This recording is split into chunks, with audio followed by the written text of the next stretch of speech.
Welcome to The Explainer. So, here's a question.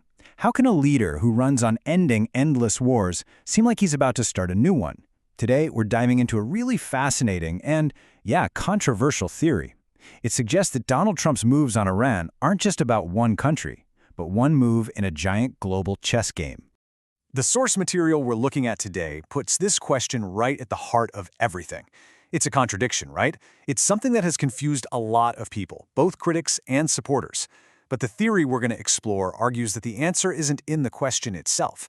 The answer is found when you zoom out and look at the whole map. All right, Section 1, the big vision.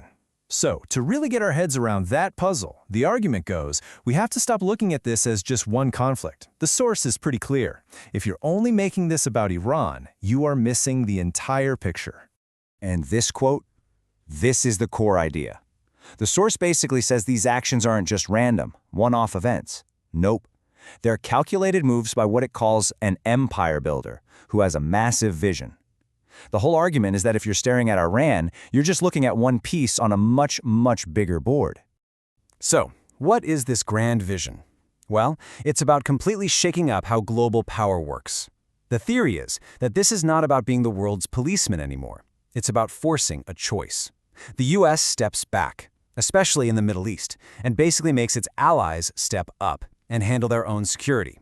You can see, it's a huge gamble, designed to totally reshape America's place in the world. Okay, Section 2, targeting the crink axis. So, if this is a global chess match, who's on the other side of the board? Well, the source material has a pretty unique way of defining the opposition. The source actually comes up with a new acronym for this group, CRINK. That's CRINK for China, Russia, Iran, and North Korea. Now, this is not a formal signed-on-the-dotted-line alliance like NATO. It's described more as an informal club of authoritarian states that all have a shared interest in, well, undermining the West. And you have to understand this CRINK axis because it's absolutely central to the whole strategy. Section 3, the global chessboard. Okay, this is where the theory gets really interesting. It argues that a single move, say a strike against Iran, isn't just a move. It's designed to be the first domino that sets off a global chain reaction. And here's the crucial part. A move against one is a move against all of them. The source calls it a nuclear chain reaction. The idea is that one decisive hit on one member of the crink axis is meant to create huge leverage and serious problems for the others, knocking over a whole line of dominoes all at once.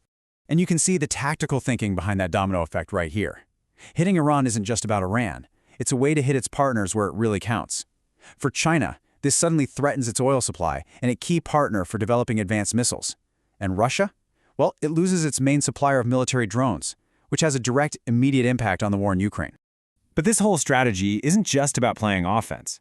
As the CRINK axis gets weaker, a kind of vacuum opens up.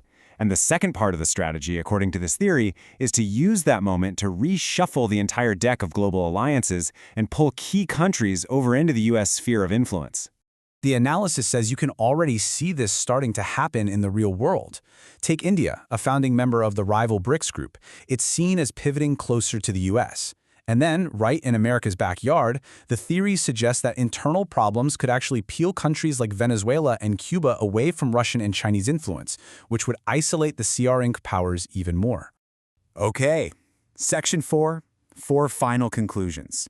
So after laying out this massive, high-stakes geopolitical game plan, the source kind of shifts gears. It moves from the what and the how to the why. It offers 4 key conclusions that really build the philosophical case for supporting such a potentially messy strategy. And here, the source makes a really critical distinction. It redefines what it means to be pro-peace. The argument is that real peace isn't just the absence of conflict, it's the absence of endless conflict. So from this point of view, just putting up with constant instability isn't the peaceful option. The most peaceful path, and this is the paradox, might just be the quick, decisive use of overwhelming force.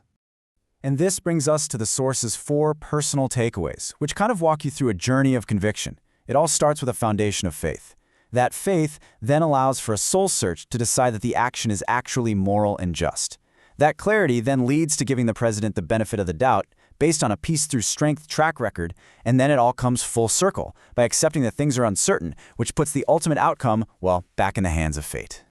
But, for all the strategic confidence, the source ends with a big dose of humility. It's an admission that nobody, no expert, no analyst, no one, can really know what's going to happen.